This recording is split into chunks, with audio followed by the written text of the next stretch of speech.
Hello there, folks. My name is Walt, and welcome to 1900 Gary.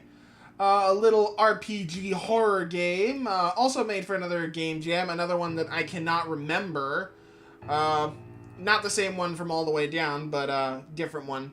This is actually one from last year, but I stumbled upon it when I found All the Way Down, and I figured I'll play this one too, because it seemed pretty interesting. So let's go ahead and play it.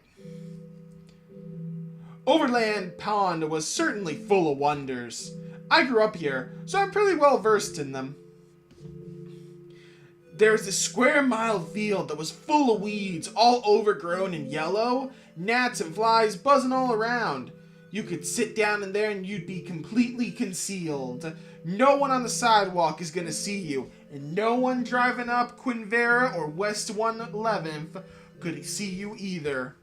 You could probably whack off in there if you wanted to. I tried once after finishing a shift at Subway, but the bugs kept getting in my ears, throwing me off my game. The storm drainage tunnels behind Cobbler Park, me and Eduardo found out if you head into them and make 2 lefts, you come to a sewer drain that has a clear vision of my house. We smoked weed from a 7-Up can from that spot. Some old man walked by and started shouting, "Fire! There's a fire in the sewer!" And we ran out of there. But there's one thing that wasn't so wonderful. 1900 Gary. It all started as a joke in our group about this dude who used to live in the neighborhood. His name was, you guessed it, Gary. Dude loved his name. He had one of those nameplate necklaces, you know, like the Ratchet Girl culture, Gary in 14 karat gold with a dainty little cursive font. Gary vanity license plate. Even his phone number was 555 Gary. I didn't even think you could do that. It wasn't just his name he was proud of, though. He also liked to show off his body. Nary a Saturday afternoon would pass when you wouldn't see Gary hosting down his sport utility vehicle, wearing nothing but a Speedo, shades, his Gary nameplate, and a smile.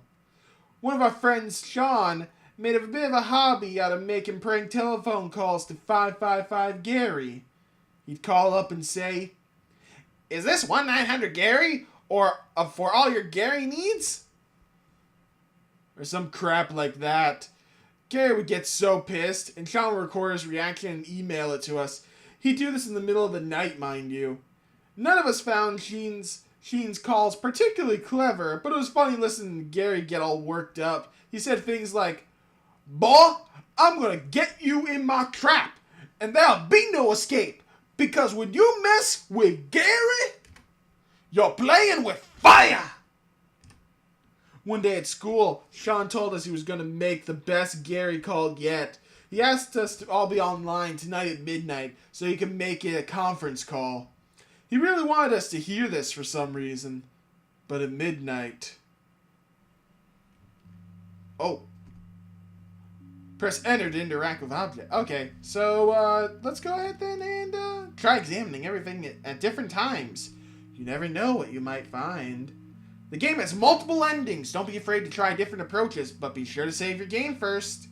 Alright, so let me go ahead and see. Yep, I thought so. So let's go ahead and make our first save file then, just so we don't have to do that again. Alright, so, upon closer inspection, you notice a small amount of soil on the floor around Waldorf's pot. I need to remember to start putting the newspapers down again. Alright, favorite poster. It's balls of all shapes and sizes. Because as you know, a man loves his balls. There's a book here. Scary Story, The Telephone Repairman. Why not? I kind of want to keep doing the voice. "Does it say Telephone Repairman across my chest?" he asked, motioning from his right nipple to his left with a steady index finger. It didn't say anything across his chest. He was wearing a striped shirt. I wasn't sure if I was supposed to answer, so I left the office. I stepped inside the ladies' room, ducking into a cubicle and sitting on the porcelain throne, preparing for my morning sob sesh, as Cosmo calls it. The tears don't come at first. Like all good things, they come to those who wait. those who concentrate. I remember when I was 5 and my dad said I couldn't stay up to watch Married with Children. I remember the end of My Girl 2. I remember the time I tried to buy Illusion of Gaia, but it was sold out.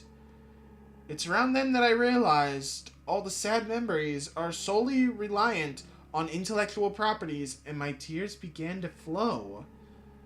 Freely like the river of time, my howling sobs echoed against the cubicle walls in a dizzying demonstration of bathroom acoustics. How liberating! How re-energizing and so good for the skin! I rubbed my eyes and cheeks in circular motions, giving myself a salty facial. I'll be the envy of the Elks Club for sure. I regain my composure and step out of the restroom. A woman stands across the room, pouring alpha into a bowl. She's looking in my direction, and she's looking disturbed at that. I twisted my reddish face into a smile and wave. I won't lose my job over this. What? Okay, so... connecting? Let's get on with the story. Taco lover has entered the chat. Butt blaster, sup taco?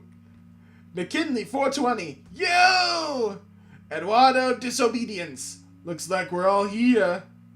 Where's the man of the hour? He'll be here soon enough. Sean never misses an op to mess with Gary. Because as you all know, Butt Blaster keeps it's like 1 a.m. I don't think Sean's coming. Eduardo Disobedience. This blows goats. I'm going to bed. Alright, I guess I'll see you guys tomorrow. What the heck? Darn it, must have been a power surge. I was gonna go to bed, but I should probably reset the breaker in the basement. I can access the basement via the kitchen. Okay, thank you. Let's light jog. Alright, overall, everything seems okay. I mean... nothing seems out of the... perfect. I didn't think we'd find our way that quickly. Okay, so I gotta hit enter to... oh, no, don't do that! Okay, thank God, the door doesn't close. Alright, doesn't look like there's anything wrong. No matter how many times I flip the circuit breaker, the power just won't come back on. The phone? Guess I'll take a look at the phone. I mean, I don't think... Happy phone! Hello? You've reached 1-900 Gary for all your Gary needs. You're through to the big man himself. Ask about Gary. Life is life. Death is death. Gary is Gary. Boy, I'm gonna get you in my trap. And there'll be no escape. Because when you mess with Gary, you're playing with fire. Oh crap. I quickly sent the receiver down. Does this mean Gary knows where I live? What does he want with me? He should be after Sean. What's that sound? I've spit all over my monitor.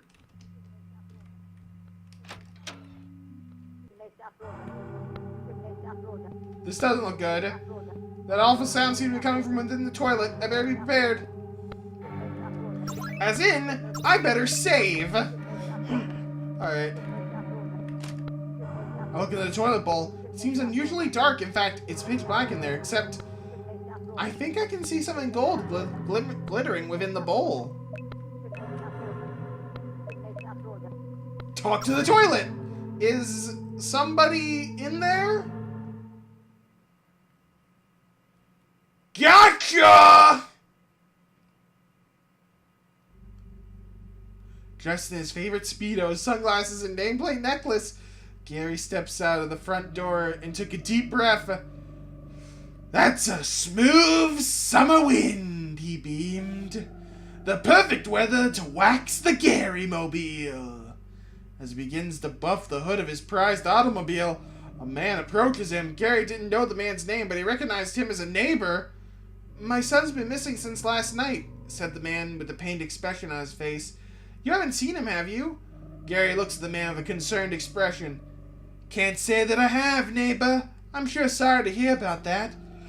I'm sure keep my eyes peeled for you, boy. Say, ain't that the third kid who's gone missing in the past few weeks? Gary asked the man. Fourth. You don't think there's a predator around, do you? Gary smiled at the man. Here, in Overland Pond? This here's a nice neighborhood, assuming the worst ain't gonna help you much. I'm sure your boy's out there safe and sound. Probably just didn't want to eat his broccoli. The man returned Gary's words with a pained smile. You're right. You're probably right. I'll keep looking. Thank you for your help. You just keep a cool head, sir, and you'll find your boy. As the man walked away, Gary began wiping down his headlights. He was going to have the cleanest car in the cul-de-sac, and the babes were gonna love him for it. Ending 5, Gary's summer vacation. Son of a bitch. Okay, so let's go back and let's see what else we can do. So, look in the toilet, and I think I can get, so let's go ahead and slam the lid. Okay, we can't. Alright, don't talk to the toilet this time. I managed to grab the gold object, but it seems to be stuck on something. I can't pull it out. I kneel down to get a better look inside. Uh-oh. That's when I realize it's a nameplate. Reading Gary. Attached to a necklace. Around a neck. When I came to, I was in a hospital bed. Up to my elbow. My left arm was completely missing. I wonder how that happened. The last thing I remember was sitting in front of my computer. Hey, that reminds me. When I was in 8th grade, my gym coach had one arm. Ending 7, my gym coach. Oh my god. Okay, so we found 2 endings. I don't know how many endings there are, so let's look at this. The mirror's been smashed. 1,000 valves thrown back at me. Alright, so, let's go look around the house a bit more, because I'm sure if we look, we can find some more interesting stuff. Door leads after dark, horrors beyonds. Let's do it! Open! No, I didn't! Oh, well, I'm okay, though. Let's see. The bizarre light enveloped me, blinding my eyes and dissolving my skin. It was over in an instant. I found myself floating in a void of nothingness. Beyond comprehension. AKA, his parents were boning. Alright, so... This is getting pretty silly. I really kind of want to know what the true ending is. Alright, if I don't get the power back on, all the fudgies will melt. Oh no! Gotta save the fudgies, man. With the power out, I can't use the oven. Alright. Doesn't seem to be anything. Let's go back to my room. Let's see if there's anything maybe on the computer. Alright, so... Oh, let me step outside. Duh. Alright, can I go to Gary? Ah! Welly, well. Got a young buck who decided to break curfew, have we? Oh, officer, this is actually my house. Sure it is, buddy, and the next thing you'll be telling me is that you just stepped out to get some fresh air past midnight. Come on, Midnight Cowboy, you can explain yourself down at the station. The police took me to the station on grounds of loitering and breaking curfew. They kept laughing and making jokes about how I was going to have to undergo a cavity check, but they didn't follow through with it. They made me take off my shoes and socks, and they also looked under my armpits. I didn't think that armpits would have a very good hiding place for any contraband. Blah. Unless you had like a little skin pouch like a kangaroo. That'd be cool. Anyway, they fingerprinted me and kept me overnight. Not in a cell, but in this, like, conference room. They brought in this youth guidance counselor lady. She kept trying to tell me about God's plan for me. I think I would have preferred the cell. So then my dad came and picked me up. He was P.O.'d. I got grounded for the rest of the year. And that's the story of the time I got arrested. Wait, weren't we talking about something else? Alright, so if I go off the basis that there are only 7 endings, I've seen 4 of them. So I'm actually very curious to see, like, how, alright, so maybe, like, how do I find all the endings? It hasn't actually taken me a lot to find all the endings, too, which is pretty cool. Let's see, what's this? Hang on, I got more spit. God, I've been going cuckoo with the voices, and I've been Lacey? Who's Lacey? Ugh! What is that annoying sound? Is that one of your stupid video games? I can't sleep with that going on, so sort it out! Alright, can I see your computer real quick? It's dark and silent, just like the rest of the house. Get away from my computer, you nerdlinger! Okay, is there no ending in here? I bet they're just for Lacey's lady garments. You're being a creepo! Knock it off! Oh, what happens if I keep bugging her? Like, will something happen? There's a book here. No! The Chefronomicon! No! Alright, let's do it. Have you been invited to a potluck dinner? Before you accept this gracious honor, make sure you've decided on a suitable dish to bring. One quick, easy to cost-effective option is the deviled egg. These bright and cheerful embryonic ovals are known to put a smile on everyone's face, and they'll disappear faster than an emancipated corpse in the presence of circling vultures. Deviled eggs are so ingrained in our culture that they have become a symbol of unending love. They're particularly popular on Valentine's Day, which is actually coming up. I think... Oh. I feel a dense throbbing in the center of my brain. Yes! Recipe for deviled eggs. 1. Hard-boiled the eggs. 2. Cut them lengthway. 3. Mustard, mayo, paprika, egg yolk. Mustard, mayo, paprika, egg yolk. Mustard, mayo, paprika, egg yolk. Mustard, mayo, paprika, egg yolk. Mustard, mayo, paprika, egg yolk. Mommy.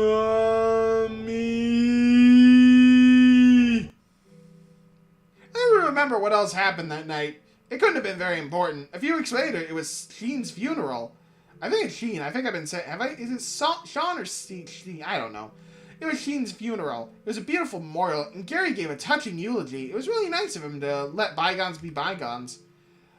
I brought a plate of my signature deviled eggs. They were like hotcakes. The secret is to add a pinch of Tabasco to the egg yolks. Also, don't use too much mayo. Otherwise, they get runny and gross. Bedeviled! Alright, 5 endings! We found 5 endings! One of them involved deviled eggs. Oh my god. That was wonderful. Alright, we got 2 more endings to find, folks.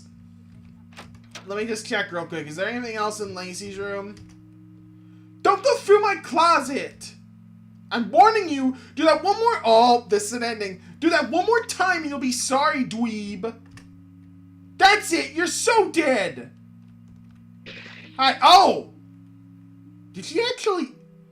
Lacey gave me quite the walloping. I cut my losses and went to bed crying. The next day, the guys and I were scheduled to meet up at the storm drainage tunnels near my house. Everyone turned up except for Sean. Dude's always flaking out for some reason or another. 8?! So I still have 2 more endings to find then. Okay. I did not think... Oh, wait a minute. Can I... There's a time and place for a bubble bath. Oh, come on. I'll take a bubble bath whenever I damn well please. Thank you very much. Before we go back to my room... Oh, can I actually call... You've reached 1-900-GARY for all your Gary needs. Good grief. Okay. I thought I could do more, but apparently not. Let's see. So, is there anything maybe down here? No use. This is pointless. Okay, so no, I guess nothing's gonna happen. Let's see. Nope. I guess there's nothing down here to do. Alright, last place to check before we end this video, or I may actually go check a walkthrough to find the last ending if I miss it, is let's go see what's up with my computer. So, oh wait, you know what? Uh-oh. Try examining, yeah. The game is, wait.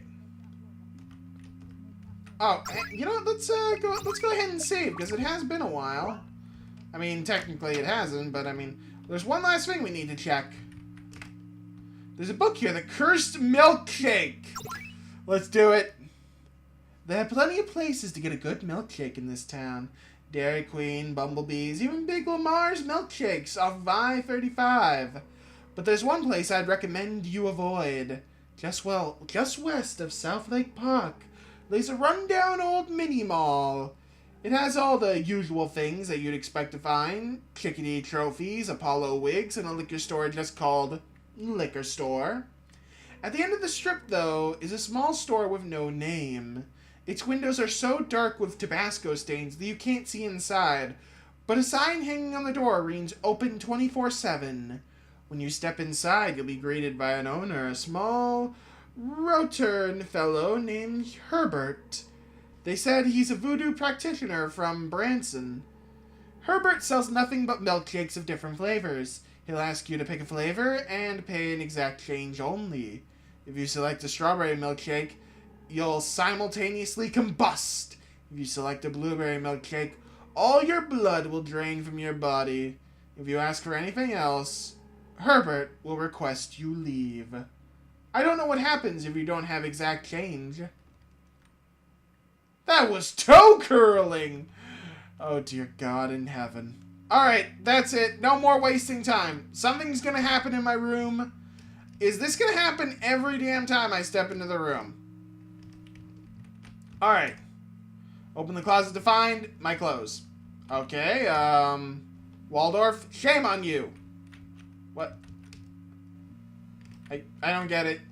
My favorite poster, all the balls, you know, men love their balls, anything in my... Nope, nothing in my trash can. Maybe I should forget about that. Okay, why not? That's an ending. That night, I had a tedious and I'm sorry, give me one moment to read that again. That night, I had a tedious anxiety dream.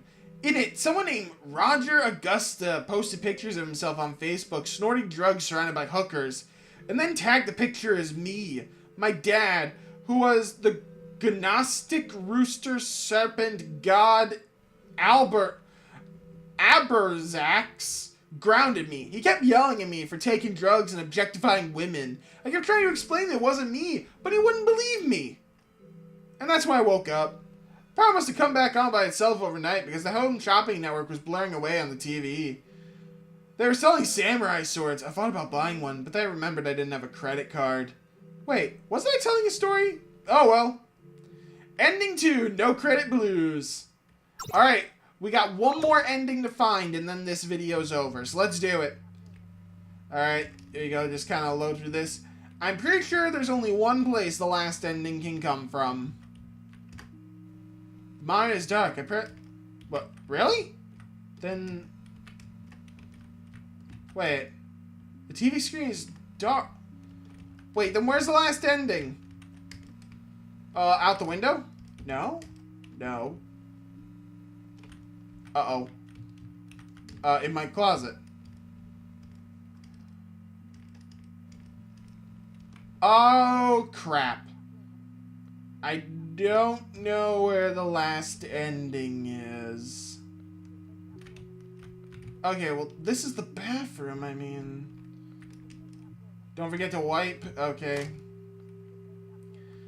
Dark, except... I've already done both of these, so slam the lid. Whoa! What the... The mirror's been smashed. Oh, it doesn't... Oh, okay, so it just kind of doesn't look smashed anymore. Wait, everything in here looks different. Whoa, what? Okay, so the bathroom's gone back to Wait a minute. You've reached 1-900-GARY for all your Gary needs. Good grief. I don't know what the last... Okay, I'm gonna disappear real quick. I'm gonna look it up. I'll be right back. I found another book! Alright. It was a foggy night in Dodge City when the cowpoke rode into town. Fog was uncommon in Dodge, but there it was, plain as day. The cowpoke paid it no mind. All he needed was to wet his whistle. He dismounted his horse, hitching it to the bike rack outside the Senior Frog's. "That's a fine steed, Marcus," he said to the beast as he gently patted its rump. As he made his way into the saloon, the jingle of his spurs and the click-clack of his stiletto heels turned the head of every person in the joint. The cowpoke didn't pay no mind, though. All he needed was to wet his whistle. With a mighty sigh, the cowpoke sat himself down on top of the counter. "Say, bub," he bellowed jauntily to the bartender, "how about you set me up with a sarsaparilla?" The bartender looked up and gave a sour frown. "No can do, chum." The cowpoke moved his hat and mopped his brow with a cop-town napkin. He was getting very thirsty by this point. "Why not?" "Because," replied the bartender, "we don't serve ghosts." That was spooky. Alright. Back to finding the ending. Ah, I found it. Okay. So I looked it up and I needed one of these. I opened the box to find 100 toilet cleaner diskettes. It seems a bit excessive. Alright, so I take one of those with me. And now I go back to the bathroom. And this is how we get the first and the true ending to this game. Alright, you ready, folks? So I look in the toilet bowl, as usual, and throw the cleansing disc. With a mighty splash, I pitch the toilet cleansing diskette into the bowl. No! Toilet cleaning supplies! My one weakness! With the dark power dispelled, I flush the toilet. All my fears spiral away down the drain with a clockwise spiral. It turns out the call was coming from inside the bowl. I'm not sure how Gary got in there. In fact, I'm not even sure what Gary was. The very next day, a foreclosed sign was posted outside Gary's house. The neighbors think he ran away in the night, but I knew what really happened. I don't think I'll ever fully understand the events of that fateful night. But I've got some advice for all you kids out there. Don't be a dick! You might just summon an unfathomable horror into your bathroom. Yeah. What were we talking about? Hey, who wants a fudgy? Cleansed! Alright, we did it! Yeah! Alright, so that was 1-900 Gary. I thought that was a ton of fun. I enjoyed everything. I enjoyed just throwing wacky voices on everything. That was a lot of fun. Alright, so thank you all for watching. Hope you all enjoyed this episode. And I'll catch you all in the next game, folks. Later!